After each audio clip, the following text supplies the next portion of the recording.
Hi everyone, welcome back to Dave's Garden and Vine. So first part of the video is going to be about tomatoes.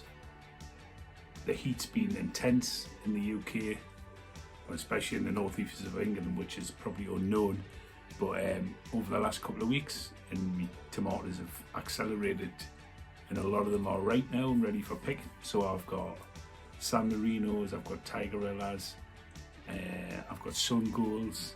So we'll see them at the start of the video. Second part of the video is going to be about me vine. Obviously this is the first year I'm looking to make wine, so when do people harvest their grapes? Obviously this is the first year I'm going to do it. I've thinned mine out a bit, but it'd be good to get into that with the subscribers, and I'll share my thoughts about that in the second half. So without further ado, we'll get into it. As you can see here, a couple of really nice tomatoes there. Good size, good colour. Something that I've always done is when I pick tomatoes, I take them against that knuckle there and just crack it. Does everyone do that? Am I over-egging the pudding, as they say? Do you just have to pull them off? But to me, it keeps them lasting longer. Again, you get the full stalk bit. Let us know in the comments what you think. Got a little cluster of tomatoes here. Same again against that knuckle. Just seems to break away easy. But I've seen a lot of people just pull them straight off and leave this piece still on the plant. Let us know in the comments. I'm definitely not an expert, but always happy to learn a few more here.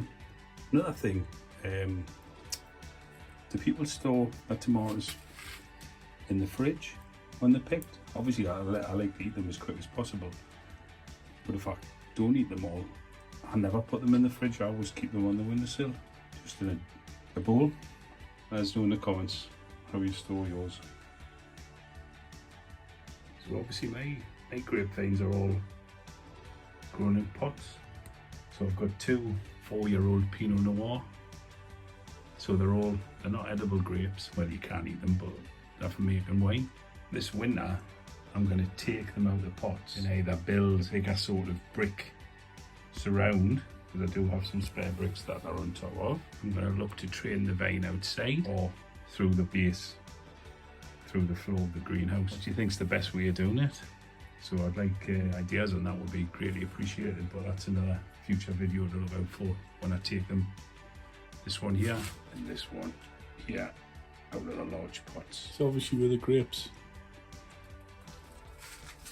I know I'd ask the question there, like when do people harvest their grapes? I'm still thinning out, hoping for mine to fill out a little bit more.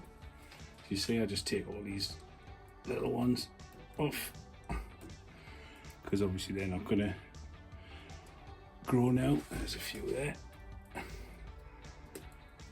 Those ones on the end are a bit smaller, but actually I'm going to take the sacrifice, and hopefully that means the other ones fill out. There's another one, tiny little one there. And this one here looks like a perfect bunch of grapes, but there's still ones inside that need to come out. And even these ones where it's too tight between the next grape, you're better off removing and let the other ones expand. So even if they're not green, take them out if they're too small. There's the one there, tried it one. Cool. And again, I'll just check these ones. Yeah, there's one there, there's a couple there, just take those off. Oh, a couple there, so they're squashed. Get rid of that one. That one's squashed.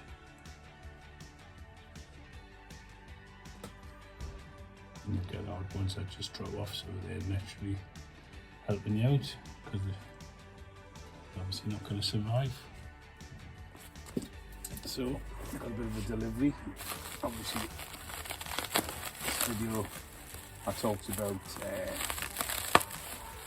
the wine and the timings around the wine. So I'll show you what I've got and then we can discuss it further. So in here, that's a 15 litre demi-john, and then I've also got another delivery here. That's steriliser, because everything's got to be clean. Siphon. There's some strainers or muslin cloths, and then I've got a couple of fermenting barrels, siphons, jugs, the bubbles, the plugs, the tap to the side, all the equipment you need anyway.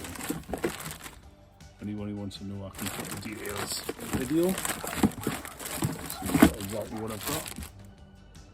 So that's me got all the gear and probably no idea, but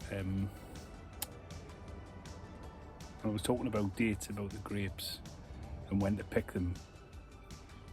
In my head, it's going to be the end of September, early October.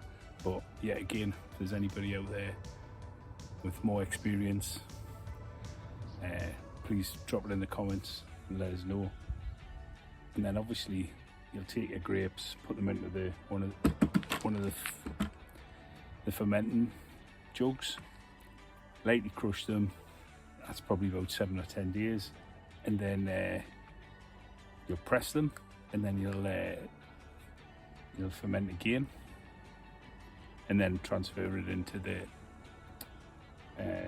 demi-john, where it'll do its second fermentation. And I've got 2 of those demi-johns. Once it's finished the second fermentation, then siphon it off and store it